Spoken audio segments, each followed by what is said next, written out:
세 번째 발표는 저희가 학계 그리고 산업계의 동향에 대해서 살펴봤다면 학교 현장의 동향에 대해서 보는 세 번째 발표 시간을 갖도록 하겠습니다.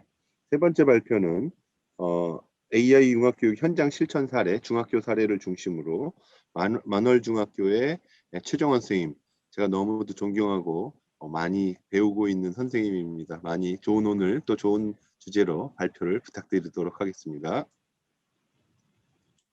네, 안녕하세요. 만월중학교 최정원입니다. 네, 화면 공유 시작하도록 하겠습니다.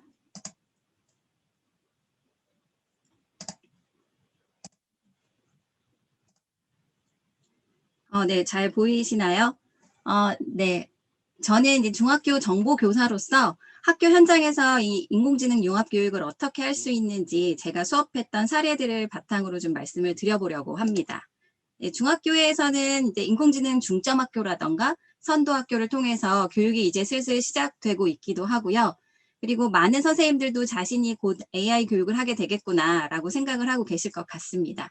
그래서 이번 발표의 부제를 AI 융합교육 어떻게 시작할까로 정해보았습니다. AI라는 이야기만 들어도 뭐 너무나도 어렵게 느껴지고 진입장벽이 좀 높다고 생각이 될 수 있을 것 같아서 전반적으로 어떻게 교육을 시작할 수 있는가에 초점을 두고 말씀을 드리려고 합니다. 네, 그래서 내용이 좀 거창하지는 않고요. 저 정도면 나도 할 수 있겠는데 라는 생각이 드실 수 있게끔 좀 내용을 담아봤습니다. 네, 제일 먼저 AI 융합교육을 준비하기 위해서 AI 교육을 무엇이라고 생각을 하고 수업을 계획을 했는지, 그리고 이런 AI 융합교육의 시작을 위한 전제 조건은 뭔지, 시수 확보는 어떻게 했는지, 또 어떤 부분에 주안점을 두었는지 먼저 말씀을 드리고요. AI 융합교육을 시작할 때 어떻게 시작하면 좋을지, 그리고 마지막으로는 어떤 내용을 어떤 방법으로 가르칠 것인가에 대한 부분을 안내해 드리도록 하겠습니다. 인공지능 교육이다라고 하면 다음과 같이 한 3가지 중 하나를 떠올리실 수 있을 것 같습니다. 첫 번째는 전문가 양성을 위한 이 AI 기술 개발 교육, 그리고 두 번째는 AI 제품을 활용하는 방법을 익혀서 문제 해결에 활용하는 약간 소양 수준의 교육 같은 거, 그리고 마지막으로는 AI 기술을 이해하고 데이터를 기반으로 좀 AI 모델을 만들어서 실생활이나 다양한 분야의 문제 해결 역량을 증진하는 교육이라고 볼 수 있는데요. 제가 수업을 계획할 때 생각했던 이 AI 융합교육은 마지막 것에 해당된다라고 보시면 될 것 같습니다. 그래서 소프트웨어 교육이 개발자 양성 교육이 아니라 소프트웨어를 이용해서 이런 문제를 해결할 수 있다는 걸 가르쳤듯이 AI 융합교육도 그 맥을 같이 하는 것으로 생각을 하고 있습니다. AI 융합교육을 실천을 하기 위해서는 좀 전제되어야 되는 조건이 있다고 생각이 드는데요. 제일 먼저 학생들이 ICT 소양을 갖추고 있어야 될 거고요. 그리고 기계학습 모델을 문제 해결에 활용을 하려면 또 프로그래밍이 가능해야 되기 때문에 소프트웨어 교육도 좀 선행이 되어야 할 겁니다. 그리고 최근 트렌드가 데이터를 다루는 기계학습이기 때문에 데이터를 이해하고 분석하는 것도 알아야 원활한 인공지능 융합교육이 가능하다고 봤고요. 그래서 체계를 갖춘 교육이 좀 이루어질 수 있도록 앞으로 교육과정이 잘 구성이 되고 그 교육 환경도 구축이 되었으면 좋겠다는 생각이 듭니다. 네. 인공지능 융합교육을 위해서 제가 확보한 시수에 대해서 간단히 말씀을 좀 드리도록 하겠습니다. 저의 경우는 학교에서 다음에 수업을 맡아서 하고 있는데요. 그래서 정보 수업에서 인공지능을 다루려고 했더니 주당 1시간밖에 안 돼서 이 인공지능 분야를 다루질 못했고요. 진로 탐색 시간을 활용해서 운영을 했습니다. 진로 탐색도 다른 선생님과 반을 나누어서 해야 되는 상황이면 AI 융합교육을 못했을 텐데 제가 전체 학급을 다 맞는 바람에 할 수 있었고요. 다음에 보시는 것처럼 총 3가지 영역을 다루었습니다. 첫 번째가 이런 사회 변화에 대해서 이해하는 부분, 두 번째는 데이터를 분석하는 부분, 마지막으로는 인공지능 융합교육을 하는 부분, 이렇게 진행을 하였습니다. 네. 만약 정보 시수가 좀 많은 학교는 정보 과목 안에서 운영을 할 수 있을 거라고 생각이 드는데요. 그 이유는 2015 정보교육과정의 각 영역과 인공지능 부분이 좀 전부 연계가 되기 때문에 정보 시수만 많다면 좀 다루기 수월하실 거라고 생각을 하고 있습니다. 네, 지금 그림을 보시면 교사들이 수업을 하면서 가장 보고 싶은 아이들의 표정이 아닐까 좀 생각을 합니다. 졸려하거나 지루해하거나 거부하는 태도를 보여주는 것 대신에 애들이 되게 수업을 듣고 싶어하고 성취감도 느끼고 환호하고 막 즐거움이 묻어나는 그런 수업이었으면 좋겠다는 건데요. 그래서 제가 이런 수업을 하기 위해서 중점을 둔 게 다음과 같습니다. 그래서 첫 번째는 아이들이 좀 쉽고 재미있게 배웠으면 좋겠다라는 것이었고요. 그래서 아이들이 어렵다고 느끼지 않으면서 재미있으려면 어떻게 수업을 시작해야 되고 어떤 주제로 이제 수업을 운영해야 할지에 대한 고민을 많이 했습니다. 두 번째는 경험이 학습으로 이어졌으면 좋겠다는 점이었는데요. 많은 학생들이 좀 새로운 것들을 배우고 나면 재미있었어. 뭐 배운 것들 뭐 배워봤어. 그리고 끝나고 나니까 남는 게 별로 없어. 이런 경우들이 좀 있습니다. 그런데 이제 핵심 지식을 배운 후에 이 지식을 이용해서 문제 해결 방법을 좀 깨닫도록 했으면 좋겠다는 생각을 했었고요. 그리고 세 번째는 왜 배워야 하는가에 대한 부분이었는데요. 그래서 왜 배워야 하는지 모르고 시작하면 좀 몰입을 할 수 없기도 하고요. 적극적으로 참여하기가 쉽지 않습니다. 그래서 수업을 시작할 때 반드시 왜 배워야 되는지를 설명하고자 계획을 했었습니다. 마지막으로는 배워서 대체 뭘 할 수 있는가였는데요. 아이들이 인공지능에 대해서 배우고 났을 때 뭐 왜 배웠는지 모르겠어. 혹은 뭐 배웠는데 뭘 하라는 거야. 뭐 이런 의문점은 갖지 않도록 그래서 배워서 너희들이 무엇을 할 수 있는지 이걸 깨닫도록 하는 것에 좀 포커스를 두었습니다. 네, 그러면 지금부터는 수업을 어떻게 진행했는지에 대해서 설명을 드리도록 할 건데요. 첫 시작은 아까 말씀드렸듯이 왜 AI에 대해 알아야 하는가에 대한 부분이었습니다. 굳이 이 부분을 아이들에게 설명하려고 했던 이유는 인공지능에 대해서 자기가 알아야 될 분야가 아니라고 생각을 하고 좀 무관심한 태도를 보였거나 아니면 자신의 미래 일자리를 뺏어가는 영역이라고 이렇게 하는 부정적인 인식을 가진 경우가 굉장히 많았기 때문입니다.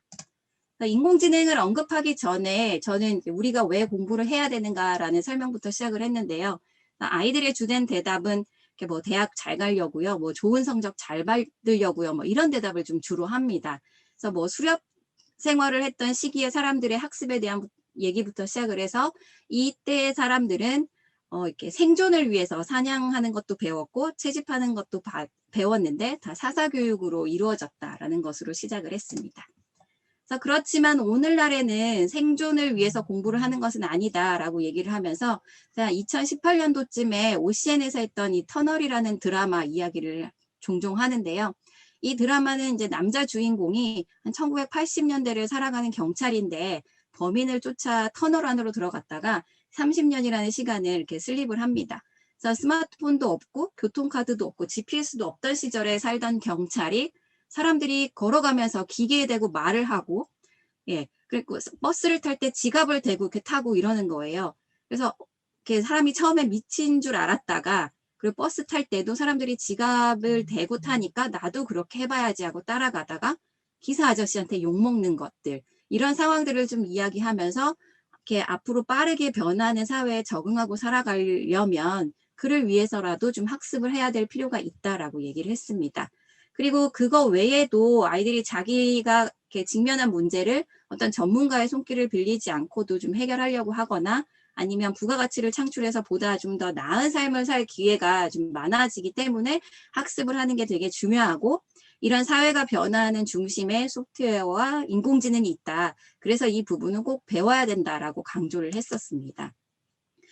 이 사진은 좀 많이 보신 분들도 계실 것 같아요. 그래서 이거는 미국 MBC 뉴스 기자가 썼던 기사의 이미지인데요. 2005년에 천주교 신자들이 교황 요한 바오로 2세의 시신을 좀 성당으로 옮기는 것을 보기 위해서 베드로 성당 근처에 몰려 있었던 사진입니다. 지금 사람들이 직접 보기 위해서 많이 몰려왔었던 사진이고요. 그리고 나서 어느 정도 시간이 좀 한 8년 정도 흐른 이후에는 이게 바티칸의 성베드로 성당 사진인데요. 앞에 사진이랑 좀 다른 점을 좀 보실 수 있으셨을까 모르겠네요. 그래서 이때는 프란시스 교황이 취임을 할 때 사진인데 많은 사람들이 자신의 스마트 기기를 이용해서 그 영광들을 좀 담으려고 노력을 했었고 이것들을 온라인에 공유를 했었습니다. 그래서 디지털 기기랑 소프트웨어 개발로 과거에는 생산자랑 소비자 간의 명확한 구분이 있었는데 이제는 그 경계가 좀 허물어졌다라고 보여지고요. 그래서 많은 사람들이 이 영상으로 수익 창출도 가능했었던 겁니다. 그래서 사회가 이렇게 변하고 있다. 그래서 이거의 중심에는 또 소프트웨어와 인공지능이 있다라는 것을 이 맥락 안에서 같이 설명을 하고 있습니다. 이거는 최근의 바티칸 소식인데요. 바티칸이 인공지능을 도입했다라는 내용입니다. 그래서 디지털화된 보물들이 좀 해킹당하지 않도록 하기 위해서 사람들의 면역 체계에 기반한 인공지능 모델을 도입했다라는 소식이 있었고, 아직 공개되지 않았던 이 바티칸의 공문서들이 있는데, 뭐 이를테면 스코틀랜드 여왕이 교황에게 보냈던 뭐 도움 요청 문서라던가, 아니면 뭐 헨리 8세가 혼인을 취소해달라고 요청한 문서, 이런 것들을 이제 디지털화하는 작업들을 인공지능의 도움을 받아서 진행을 하고 있다라고 합니다. 그래서 세상이 바뀌고 있고 인공지능과 관련 없을 것 같은 바티칸도 인공지능을 이렇게 유용하게 사용하고 있다라고 얘기를 하면서 많은 분야에서 소프트웨어와 인공지능을 활용하고 있다는 것이 되게 포인트다라고 하였습니다. 네, 소프트웨어랑 인공지능에 대한 배움이 얼마나 중요한지를 알려주는 또 하나의 사례인데요. 지금 보시는 이 사진 속 마을은 아르헨티나의 약간 멘도사라는 지역이 있습니다. 이 지역은 아르헨티나 내에서도 비행기를 갈아타야 되고 차로도 몇 시간 이동해야 갈 수 있는 그런 곳인데요. 이곳은 그림에서 보시는 것처럼 이 만년설이 있고요. 주변이 온통 포도밭입니다. 와인 생산으로 유명한 곳이고 여기에 사는 아이들의 부모 모두가 포도 농장에서 일을 하면서 일생을 보냅니다. 그걸 보고 자란 아이들은 공부를 해야지, 학교를 다녀야 돼, 이런 생각은 별로 하지 못하고 그냥 나도 포도 농사를 짓고 살겠거니 생각을 한다고 합니다. 그래서 이 넓은 포도밭에서 포도를 따서 수레에 담는 이 옮기는 과정을 좀 생각을 해보시면 포도를 따는 시간보다 수레에 끌고 옮겨가는 시간이 훨씬 더 오래 걸릴 것처럼 보입니다. 그래서 코드다 노알지 재단에서 이곳의 아이들에게 이 소프트웨어 교육을 시키기 위해서 이곳을 방문을 했다고 해요. 근데 이때 교육을 받았던 아이들이 이제 포도 생산성을 높이기 위해서 자동으로 이렇게 이동하는 수레의 프로토타입을 좀 만들어냈다라고 얘기를 들은 바가 있습니다. 그래서 이 사례가 바로 교육의 필요성과 중요성을 좀 여실히 보여주는 사례이기도 하고 학생들에게 왜 인공지능을 배워야 되는지 좀 동기를 부여해줄 수 있는 꽤 괜찮은 사례였던 것 같습니다. 네. 버스 앱을 만들었던 이 고등학교 학생의 사례는 뭐 다들 잘 알고 계실 거기 때문에 네, 좀 크게 설명은 드리지 않으려고 하고요. 그래도 제가 아이들에게 이 이야기가 설명하기엔 더없이 좋은 사례라서 이 설명을 꼭 하긴 하는데요. 제가 이 아이들에게 왜 이 수업이 중요한지를 설명할 때 이 사례에서 강조하는 부분은 이 학생이 처음부터 똑똑해서가 아니라 어렸을 때 이런 소프트웨어 인공지능 교육을 받은 경험이 있었고 그 경험이 좋은 아이디어가 떠올랐을 때 그 아이디어를 타인이 만들어주기를 기다리는 대신에 자기가 직접 실현시킬 수 있는 원동력이 됐다라는 것을 제가 좀 강조를 하고요. 또 다른 한 가지는 이 학생이 고등학교 때 만들었는데 앱을 만드는 데 집중한 나머지 대학 갈 때 되니까 성적이 바닥이어서 갈 수 있는 대학이 없었지만 이 앱 개발 경험을 토대로 연세대 뭐 IT 명품 인재 수시 전형에 합격을 했었고 지금은 LA에서 소프트웨어 엔지니어로 일하고 있다라는 이야기, 좀 희망적인 이야기들을 좀 하는 편입니다. 그리고 마지막으로는 학생들이 앞으로 어떤 직업을 가져야 하는가와 좀 관련된 설명을 하기도 하는데요. 많은 아이들이 좀 돈을 잘 번다는 뭐 의사나 회계사 이런 것들을 원하기도 하고 안정적인 직업으로서 공무원을 굉장히 선호하고 있습니다. 뭐 회계사 같은 경우는 사라질 직업의 상위 랭킹에 좀 포함이 되어 있는 편인데 약 15년 전에 회계 법인의 회계사 초봉이 거의 1억이었다라고 얘기를 들은 바가 있어요. 그래서 사회가 어떻게 변하는지 좀 파악하지 않고 나도 그런 직업을 가져서 돈을 잘 벌어야지 이런 생각으로 공부만 하고 대학을 가는 것을 목표로 하면 큰일 날 수 있다 이런 이야기도 좀 하고 있습니다. 그래서 세상이 어떻게 변하는지 알고 있어야 대학에 이제 진학하고 진로를 결정하는 데에 큰 도움을 받을 수 있고 그리고 요즘은 대학 수능의 국어 지문에서도 인공지능 이야기가 등장을 하고 있고 논술 시험에서도 인공지능 도입에 따른 뭐 사회 변화를 빼놓고는 논하기가 어렵다는 점을 좀 강조를 하고 있습니다. 네. 지금부터는 이 인공지능 융합교육을 할 때 무엇을 어떻게 가르칠 건가에 대한 부분을 설명을 드리려고 합니다. 총 3가지 내용을 말씀드릴 텐데요. 사회 내용의 흐름, 그 사회 변화의 흐름, 데이터 분석과 시각화, 그리고 인공지능 모델을 활용한 문제 해결 부분이 되겠습니다. 그래서 사회 변화의 흐름 부분에 대해서 먼저 말씀을 드리도록 하겠습니다. 학생들이 인공지능을 활용하는 방법을 배우기 전에 사회가 어떻게 변화하고 있는지, 어떤 기술이 유망한지 좀 살펴보게 해서 인공지능에 무관심하거나 위협적이라고 생각하는 아이들의 태도에 대해서 좀 반성을 해보게 하는데요. 이 활동은 좀 모듬으로 이루어지도록 했고요.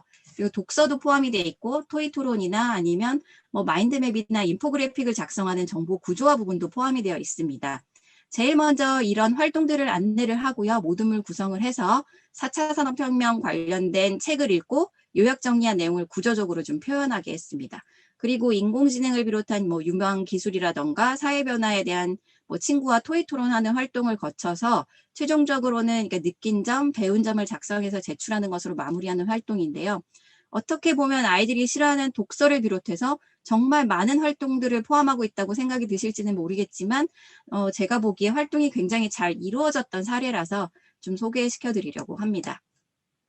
네, 이 수업을 하기 전에 교사로서 제가 좀 사전에 준비했던 부분은 학생들에게 이 활동이 얼마나 중요한지 어떻게 설명할 건가, 그리고 모든 구성을 어떻게 할 건지, 아이들이 싫어하는 독서에 대한 부담감을 어떻게 최소화할 건가, 그리고 뭐 마인드맵이나 인포그래픽 제작을 왜 해야 되는지 설명하는 거, 그다음에 토론을 왜 해야 되고 어떻게 할 건가에 대해서 어떻게 설명할 건가라는 걸 결정하는 부분이었습니다.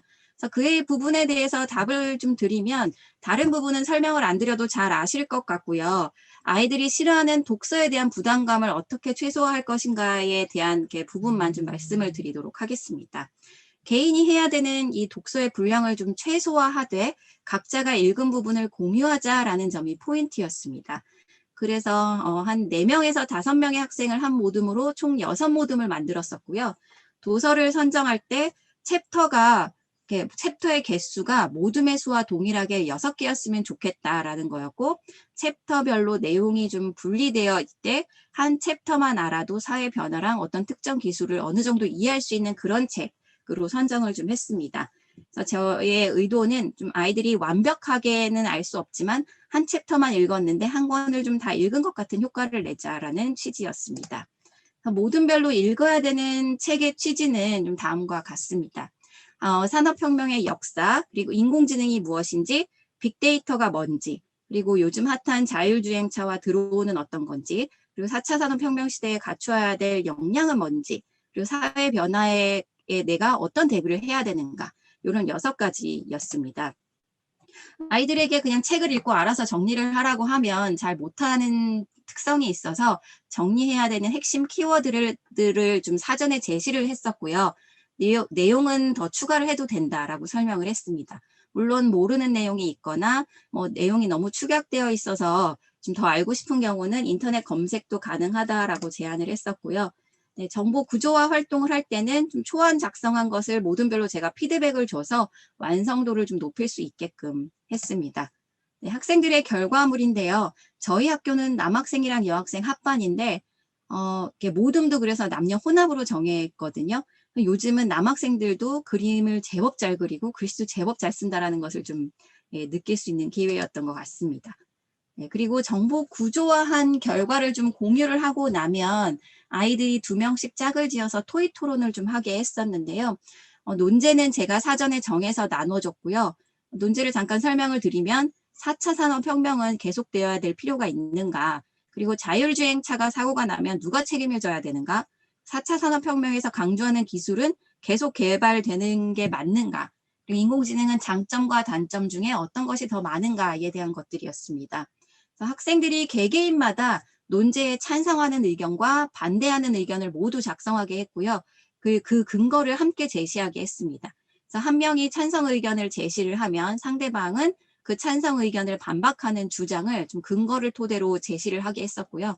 나중에는 2명이 역할을 바꿔서 활동하게도 했었습니다. 이렇게 한 이유는 찬성 반대 의견을 모두 종합을 해보고 최종적인 판단을 좀 스스로 해봐라라는 의도였습니다. 네, 학생들의 결과물은 다음과 같은데요. 모든 아이들이 이렇게 잘 썼다고 생각을 하시면 안 될 것 같고요. 이 사진 속의 주인공의 학생이 좀 잘하고 열심히 하는 편에 속했던 아이였습니다. 그래서 찬성 의견과 반대 의견을 좀 하나씩만 읽어보면 찬성 의견으로는 뭐 증강현실, 가상현실의 개발로 몸이 불편한 사람들도 다양한 체험을 할 수 있도록 돕는다라는 거였고, 반대 의견으로는 4차 산업혁명 발달로 로봇이 흑심을 품게 되거나 3D 프린터로 누구나 무기를 만들 수 있게 되면 인간이 위협을 받을 수도 있다라는 정도가 되겠습니다. 네, 저는 모든 활동의 마지막에 반드시 작성하게 하는 부분이 있는데요. 바로 느낀 점과 배운 점을 작성하는 부분입니다. 아이들이 자신의 생각을 좀 정리하게 하려는 의도도 있지만 자유학년제를 맡은 저 같은 경우는 아이들 평가를 좀 줄글로 해야 되기 때문에 아이들의 생각의 성장에 대해서 이 부분을 좀 참고해서 작성을 하고 있는 편입니다. 네, 두 번째로 말씀드릴 부분은 데이터 분석과 시각화 부분인데요. 인공지능을 이해하기 위해서는 이 부분을 다루지 않고는 넘어갈 수 없다라고 판단을 했기 때문에 이 인공지능 모델을 활용한 문제 해결에 대해서 논하기 전에 이 부분을 다루었습니다. 네, 빅데이터를 이용하면 어떤 장점이 있는지를 설명을 좀 했고 왜 빅데이터를 배워야 하는지를 좀 강조를 했습니다. 네, 아이들이 빅데이터가 무엇인지 좀 추상적으로 알고 있는 상태였는데요. 그래서 이런 추상적으로 알고 있는 상태에 도구를 사용하는 방법까지 익히게 하면 인지적 부담이 너무 커질 거라는 생각이 들었고요. 그리고 처음에 무엇인가 새롭게 배울 때는 되게 쉽게 접근하는 게 맞기 때문에 좀 간단하게 조작할 수 있는 이 네이버의 데이터랩에 있는 검색어 트렌드로 시작을 했습니다. 검색어 트렌드는 네이버를 사용하는 사용자가 어떤 검색어로 이렇게 검색을 했는지 데이터를 모아놨다가 서로 비교 분석할 수 있게 해주는 서비스인데요. 사용자의 검색 동향을 쉽게 파악할 수 있다는 장점이 있습니다. 사용자들이 관심을 갖는 대상에 대해서 검색을 해본다는 점을 이용한 특징이 있다라고 보시면 될 것 같고요. 그림에서 보시듯이 주제어와 연관 주제어를 입력하면 그에 대한 검색 비율을 그래프로 그려줍니다. 검색하고 싶은 기간, 성별, 연령대 이런 것들을 선택할 수 있게 되어 있기도 하고요. 제가 작년에 활동했던 주제는 한 두 가지인데요. 펭수가 한창 인기가 높았을 때 BTS나 유재석보다 인기가 있다는 기사가 있었습니다. 그리고 올겨울은 플리스와 쇼패딩이 유행이라는 기사도 있었고요. 그래서 정말 그러할까 알아보자라는 것으로 시작을 했습니다. 한 가지 예만 좀 보여드리면 주제어로 유재석, 펭수, BTS를 비교를 했는데 그 결과의 그래프는 오른쪽과 같았습니다. 펭수가 유재석보다는 많은 관심을 갖고 있지만 BTS만큼은 아니다라는 거였고요. 그래서 기사의 반은 맞고 반은 틀렸다라는 판단을 할 수가 있었습니다. 네, 아이들이 이 수업을 하고 난 후에 작성한 느낀 점, 배운 점인데요. 이거는 네이버 폼으로 좀 받았었습니다. 원격 수업이었기 때문에요. 그래서 어떤 아이들은 빅데이터 없이는 살 수 없을 것 같다. 그래서 공부를 좀 해야 되겠다는 생각을 한 아이도 있었고 그동안 뉴스 기사 같은 정보를 좀 곧대로 믿었는데 이제는 자신이 잘 판단할 수 있겠다라는 글도 있었습니다. 그래서 교사들은 아이들이 이런 생각을 할 때 좀 성장을 느낄 때 좀 굉장히 뿌듯함이 밀려오는 것 같습니다. 네, 이번에는 데이터 시각화 수업에 대한 부분인데요. 제가 사용하는 데이터 시각화 도구는 바로 코답이라는 도구입니다. 미국에서 NSF 지원으로 만든 교육용 데이터 분석 도구인데요. 인터페이스가 굉장히 간단하기도 하고요. 그래서 도구를 익히는 거에 대한 부담이 매우 적어요.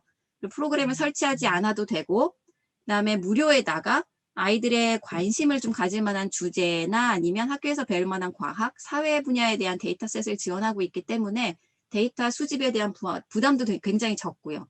그래서 수업용으로는 딱이라는 생각이 들었습니다. 단점이라면 영어로 되어 있다는 점인데 그렇다고 하더라도 아이들이 알아야 될 영어 정도가 테이블, 그래프, 맵 이 정도만 알고 있으면 돼서 애들한테도 큰 부담이 없었습니다. 네. 지금 보시는 화면이 인터페이스의 전부입니다. 그림에서 보시듯이 굉장히 간단한데요. 기본적인 데이터 테이블이랑 그래프를 그릴 수 있는 창, 그리고 데이터로 어떤 수업을 할 수 있는지 안내하는 가이드라인이 함께 들어가 있습니다. 이 테이블은 아이들이 좀 좋아할 만한 롤러코스터 데이터인데요. 1915년부터 2016년까지 미국에서 만들어진 한 157개의 데이터들이 들어가 있습니다. 그래서 속성은 16개가 되고요. 이 데이터셋을 이용한 활동 하나만 잠깐 보여드리면 어느 롤러코스터가 가장 빠르냐를 알아보는 활동인데 원하는 속성을 X축이랑 Y축으로 끌어다 놓으면 그래프가 알아서 그려집니다. 그리고 가장 높은 속도의 점에 마우스를 가져가면 2003년에 만들어졌고 가장 높은 속도가 이 120마일/아워인 것을 알 수가 있고요. 그리고 이 점을 또 클릭을 하고 나면 점에 해당되는 데이터가 테이블에 좀 표시가 됩니다. 그래서 기타 속성값들을 좀 쉽고 빠르게 확인할 수 있는 장점이 있습니다. 그리고 또 추가적으로 이 그래프를 통해서 알 수 있는 정보를 좀 찾게 하면 최근에 만들어진 것일수록 속도가 점점 더 빠른 것들이 많이 만들어지고 있다라는 것을 추가적인 정보로 알 수 있는 그런 활동들도 같이 하고 있고요.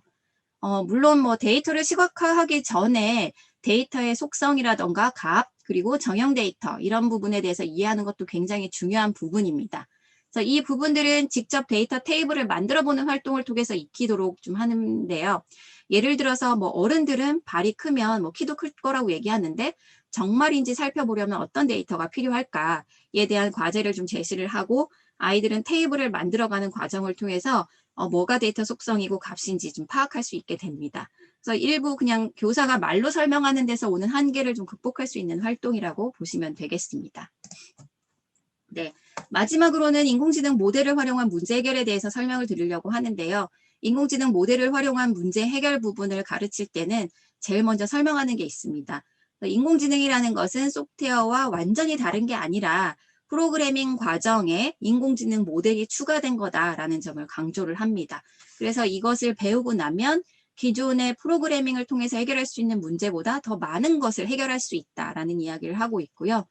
중학교 수준에서 인공지능을 가르치는데 활용할 수 있는 도구들이 굉장히 많아요. 그래서 터치처블 머신이라던가 AI for Kids라던가 엠블럭, 엔트리 여러 가지 있지만 저 같은 경우는 프로그래밍 수업에서도 엔트리를 이용을 해왔기 때문에 아이들에게 친숙한 엔트리를 지속적으로 활용을 했습니다. 네, AI를 이용하면 사람들이 하는 좀 지능적인 일을 컴퓨터가 하도록 할 수 있고 사람이 하는 것들을 이런 것들 예를 들어서 좀 가볍게 설명하고 넘어가는 편이 되겠습니다. 네, 그리고 수업을 할 때 제일 먼저 인공지능이 대체 뭔지, 기존의 소프트웨어와 어떻게 다른지 알고 가는 게 좀 포인트라고 생각을 했기 때문에 다음에 두 가지 프로그램을 제시를 하면서 뭐가 인공지능 프로그램인지 좀 생각을 해보도록 합니다. 그래서 프로그램 A와 B 중에 어느 프로그래밍이 인공지능인지 찾아보고 왜 그런지 생각을 해봐라 라는 얘기들을 좀 하고 있고요. 그리고 또 추가적으로 원래 가던 길에 장애물이 생겼다면 두 프로그램 중 어느 프로그램이 목표 상태에 도달할 수 있을 것인가, 왜 그런가 같은 질문을 통해서 인공지능은 스스로 학습할 수 있고 스스로 판단하고 예측할 수 있다라는 것들을 좀 설명을 하고 있습니다. 결론적으로는 인공지능인 것과 인공지능이 아닌 것은 자기 주도적으로 충분한 이해를 한 학습과 암기학습을 해서 암기한 것만 할 수 있는 것의 차이다라는 설명을 덧붙이고 있습니다. 네, 인공지능을 이용한 문제 해결 수업을 할 때는 제일 중요한 게 흥미있는 주제로 시작하는 것이라고 생각을 했습니다. 그리고 나서 제가 다양한 주제를 좀 다뤘으면 해서 지속 발전 가능한 17가지 목표에서 아이디어를 좀 얻는 편이었습니다. 제가 굳이 이 목표를 좀 접목했던 이유는 흥미도 좋지만 좀 교육적이었으면 좋겠다라는 점도 있었고요. 또 이렇게 연말이 되어 가면 시도교육청에서 해커톤이 있거나 아니면 영국의 BBC 두어비트 같은 챌린지들이 많이 시작이 되거든요. 그래서 그런 활동에 참여할 수 있도록 좀 유도하기 위한 의도도 있었습니다. 블록 기반 인공지능 모델 학습을 하는 플랫폼들은 좀 분류 문제만 계속 활동할 수 있다는 한계가 있습니다. 거기다가 소리 데이터를 이용한 분류 같은 경우는 학생들이 모여서 수업을 할 때 좀 잡음이 많이 들어가서 활동하기 어려운 그런 점이 있어서 주로 텍스트 분류나 이미지 분류를 많이 하게 되는 것 같은데요. 제가 사용했던 주제들인데 그냥 마스크를 제대로 썼는지 분류하는 모델을 만들어서 마스크를 쓰지 않은 사람한테 안내하는 그런 프로그램, 그리고 계단에서 위험한 상황을 파악해서 주의를 주는 프로그램이라던가 아니면 산불이 난 경우에 알람으로 알려주는 프로그램, 입력받은 텍스트 속에서 감정을 찾아서 그에 맞는 음향 효과를 주는 프로그램, 어시장에 가면 문어를 살 때 문어 종류별로 값이 되게 다른데 그 가격에 속지 않고 제대로 된 물건을 사려면 어떻게 해야 되는지 인공지능의 도움을 받아보자 같은 프로그램들을 운영을 좀 했었습니다. 네, 산불 끄는 프로그램을 간단히 소개해드리면 안전한 산과 불이 난 산의 이미지를 찾아서 학습을 시키고 그리고 산에 불이 난 것을 감지했을 때 알려주는 프로그램을 만들어 보는 건데요. 이 활동에서는 좀 이미지 데이터를 수집하는 게 굉장히 중요한 편입니다. 이미지를 학습을 시킬 때 안전한 산에는 푸른 산만 있는 게 아니잖아요. 그래서 노을이 져서 붉게 보이는 산도 있고 빨갛게 단풍이 든 산도 있고 운무가 낀 산, 뭐 비 오는 날에 구름 낀 산, 눈이 온 산, 굉장히 다양합니다. 그래서 아이들이 만든 모델이랑 프로그램을 좀 살펴보고 이미지 수집에 있어서 좀 편향되지 않게끔 피드백을 주는 게 되게 중요한 포인트였던 것 같습니다. 네, 이런 데이터들을 입력해서 학습을 시킨 후에 모델을 테스트하고 잘 되는지 확인하고 그리고 모델을 이용해서 프로그램을 완성하게 이런 활동들을 좀 진행을 했었습니다. 네. 2020년 한 해 동안에는 인공지능 융합교육을 하면서 내년에는 어떻게 수업을 할까 좀 고민을 했었는데요. 올해는 인공지능 도입이 또 윤리적인 측면에서 매우 중요하다라고 판단을 하고 있었기 때문에 인공지능 윤리교육을 어떻게 할 것인가에 대한 고민을 좀 하고 있고요. 그리고 자유학년제 수업이랑 동아리 수업 이런 쪽으로도 점점 더 확대해서 활동을 할 생각이기도 하고요. 더 나아가서는 이제 피지컬 컴퓨팅 도구랑 연계하는 것도 좀 고려를 하고 있습니다. 현재는 기계학습의 분류 모델을 이용한 이런 문제 해결에 좀 집중이 되어 있었는데 어떻게 하면 회귀 분석과 같은 활동도 할 수 있을지 좀 쉬운 방법을 좀 찾아보려고 하고 있습니다. 네, 제 발표는 여기까지입니다. 네, 감사합니다. 네, 최정원 선생님 고맙습니다. 제가 그 예상했던 기대했던 수준 훨씬 이상으로 또 굉장히 좋은 발표해 주신 것 같습니다. 너무 감사의 말씀을 드리고요.